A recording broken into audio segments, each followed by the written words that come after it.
and welcome back to another Sims 4 speed build. I'm so excited about this one.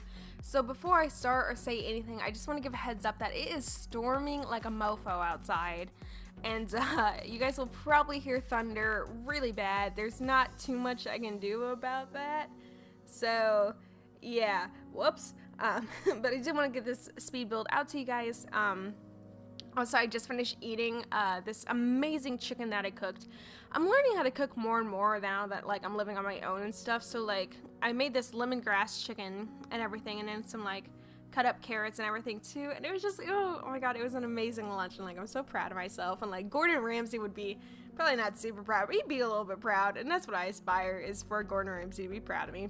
But yeah, anyway, so to the speed build, which is probably the most important thing, the reason why you guys are here.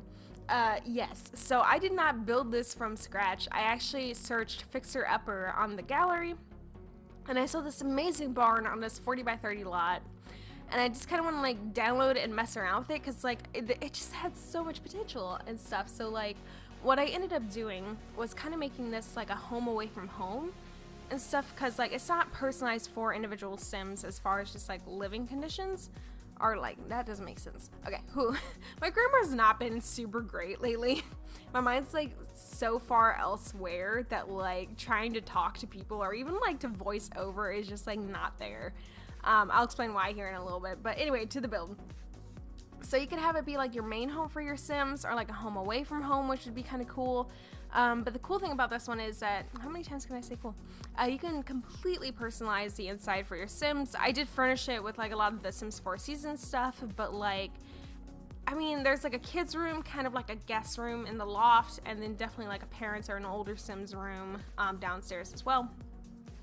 And you guys will see all that, but I don't know, it's not quite as like personalized for individual Sims. You can kind of add your own flair and touches to it if you guys download this, which like I don't know how I feel about like not personalizing the inside, but like you can only do it so much before you kind of get like you run out of ideas and everything. So I don't know, for this one I just kind of like did the bare minimum and everything, which like it's still really personalized. And like what I love about this is like I made the loft in sort of like a game area. Like we got the don't break the llama table, or like it's like the Jenga of the Sims, and then we have like a foosball table, kind of like a movie area. Like it's just like there's a lot of activities on this loft. I tried to cram in as much as I could. Like there's like a little modern greenhouse, as well as like an outdoor garden. We got the beehives, a pool, a little kiddie pool, the Boy Scout thing, like a hamster. Like it's absolutely, we even have like toss the horseshoes on this lot, which like I just really love. So I might be playing this with one of my own Sims, just because like there's just a lot to do, and I don't know, I think it's really cool, and I'd like to see how it would change like through the seasons. I did decorate this for spring, like using some of the smaller Sims 4 accessories, like the reefs and the little like flower things and stuff that you can put on tables and dressers and such. So it is decorated for spring, but it's very easy to change. And I made sure to leave enough room for like a Christmas tree and a foyer in case you guys want that, or whatever your Sims celebrate, just kind of stuff like that. I made sure to leave room for personalization. But I think that's about it as far as talking about the speed build. Oh, it does say that it's modded on the gallery. Ignore that. The Sims. So I have these like little bitty pot lights and stuff in my game that kind of like illuminate an entire room all at once, which is like super nice, because it makes building like a breeze, or only like $1 and stuff, or 1 simoleon to put like just one down. And it's just like, it's so nice to use, but the problem is they come off as modded. Whenever they're actually just like a smaller version, like they overwrite that little saucer light in the Sims. It's essentially just like that shrinked all the way down. So I don't know, I probably missed one somewhere, but you can find this build on Zero Neon Sky Zero, which is down in the description and stuff in case you guys want that. But yeah, I made that when I was like 15, and it just kind of stuck. So yeah, but don't be confused when it's not the same name as my channel and stuff. I was trying to fix that, but like Origin's not the most friendly about that. So yeah, whoops. But anyway, so why my mind has been elsewhere. So as a lot of you know, this channel has been basically featuring the game Detroit lately. I know a lot of you have come out, there we go, for the live streams and everything, and like I just want to say first of all thank you, because like that's always been my dream to have like an amazing chat for a live stream, and you guys did just that. Like that day when we were all like role playing as the characters and stuff, I about lost it. Like I was telling all my friends about that. That's how excited I was, and it just like it truly made my like honestly week. So I just want to thank you guys again, and for all the support and just like being with me through that kind of like emotional trauma that that game provides. It just was it was just really great, and I can't thank you guys enough for that. And first of all, that game is like absolutely insane. I just want to talk about that for a little bit, because like wow. First of all, there's like a million different endings you can get for the characters. I found one on YouTube the other day, and it was like basically like a death camp for androids, and I was like, whoa, like what is this game doing? This is a bit like too touchy. But yeah, it's, oh my god, it's just crazy how like in depth that game gets, and how like even just like one small misstep could lead you down an entirely different path. And I just think that's like phenomenal, honestly. And there's like, even if you get one ending, there could be like a small detail that's different in that ending. Like, oh god, I wish I could think of an example, but I don't want to spoil anything. But essentially just like one little thing could be off. Like you can make it all the way across the border, but you lose someone. And then you can make it across the border and everyone lives. It's just that like little situation to where if you just would have done one thing different, and it just like it gives the game so much like replayability and stuff as well, because it's not the longest game in the world, but like it grabs your attention and it grabs your emotions, and I think that's something that like games nowadays just kind of don't do.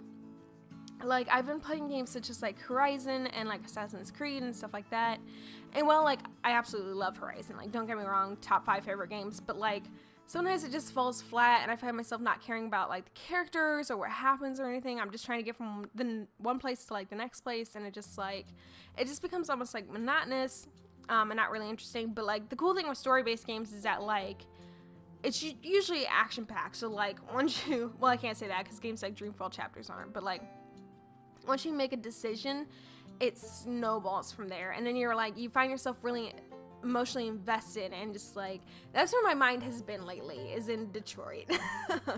Like I stayed up way too late watching YouTube videos about the game last night, and it's just like all the different endings you can get, and just like some of the weird secret endings and stuff, and I don't know, it's absolutely crazy. And I found out that the dude who voices Connor, Brian Deckhart and stuff, like he has his own Twitch channel where him and his fiance, who plays the blue-haired Tracy, and basically all the Tracys in the game and stuff, like they just kind of go through the game, and he's trying to do like an evil Connor route, so like I'm definitely going to be watching that today, because that's kind of crazy and exciting. But like I found out today, I found out a lot of things today, anyway, like all the voice actors and stuff, they actually had to act as well. Like they put little dots on their face, like the animators did, and that's how they captured like the facial expressions. So like the voice actors look like their characters, or the characters look like their voice actors, vice versa, you know.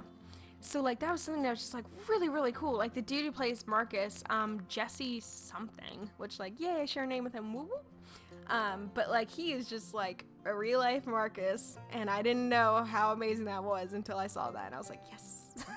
Like the world is good. But anyway, I'll stop going in depth about Detroit. One of the things I did want to kind of say or talk about or get your guys' opinion on is that like now that I'm finished with that series, and like I live streamed it and stuff, like I could go back and live stream a few different choices and stuff, but like I don't know, I'll probably just pick a different game, mainly just because like a lot of people on YouTube are doing different stuff on that, and I don't know, I kind of feel like I did my bit, and I'm kind of done with Detroit now, like as far as live streaming it. But I don't know, I might come back to it like in a week or so, we'll see. But I'm trying to find a new game to play for live streams. I don't really want to do an RPG or like an Assassin's Creed type of level of a game to where it's like monstrous on the size. Like I don't want to play a game that's over 100 hours. Let's put it that way. I want something that I could easily sit down and live stream and maybe finish in like a few streams, or like a few weeks, even like a month. Like that's all good and dandy. Just something that like won't take super long to finish. I would prefer something story based, or something to where it's just kind of like a don't starve situation. I actually thought about live streaming Don't Starve. I don't actually own it, but I played it over at friends' houses and everything, and it's like, it's a fun game. Don't get me wrong, I'm just like not good at it. But just something like that. So if you guys have any ideas or suggestions or things you want to see, whether it be just like episodic, oh my god, episodic, there we go, stuff like Sims 4 speed builds, or like Staxel and stuff like that, or whether it be stuff for live stream, anything you guys want to see, like I'm open to suggestions right now, because I'm kind of lost as far as what to record next, because like all the farming sims I have, a lot of them aren't updating anymore. Games like Orange Season and, oh, it's raining again, Orange Season, Staxel, they're still updating, but like it's gonna be a while before they get to a big update. So I'm just kind of trying to find something I can play in the meantime. That's not gonna take like forever to finish, but I don't know, you guys know what I'm trying to say. So if you guys have any ideas or suggestions, please comment below. Or if you guys are like, please do more of Sims 4 speed builds, I'd be like, yes, I got you covered. Even though they do take a long time to do. Like, I've been working on this one for like 3 days. I'm not the most efficient at building these, but like, you know, it's not too bad. I actually, whenever I went out with like my friend and her girlfriend and stuff the other day, we went to like a bookstore, and like I found a lot of architecture books. A lot of them just had like blueprints and stuff in them, and I would find myself just like looking at the blueprints and getting inspired.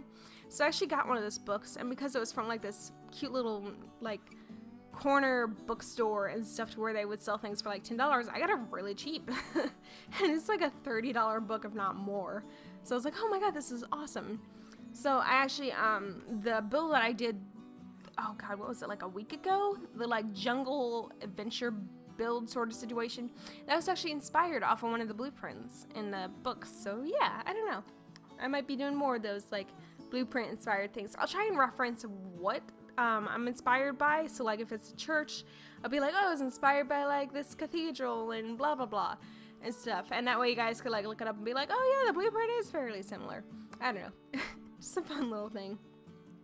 But anyway, I am in desperate need of some water and maybe like to breathe a little bit, because my nose is all congested from eating like a really, it was like a lemongrass chicken, but like the spices were like a lot. I may have overdone it for lunch. So like, yeah, my nose is like a little bit stuffed up. So I'll probably leave this voiceover here. And I just want to say thank you guys so much for watching. Again, leave your suggestions below, and please remember to like, comment, subscribe, the whole shebang. We are almost at 300 subscribers. I can't begin to even like fathom that number. That's more than my entire high school, which is like a little bit sad. So yeah, it's absolutely crazy to me. So I'm excited to hit that landmark and milestone. That's the word. There you go, Jess. Again, like I said, I'm not with it today. It's starting to show. I may need to just lay down for the rest of the day. So, yeah. Anyway, guys, thank you so much for watching, and I will talk to you all in the next one. So until then, bye.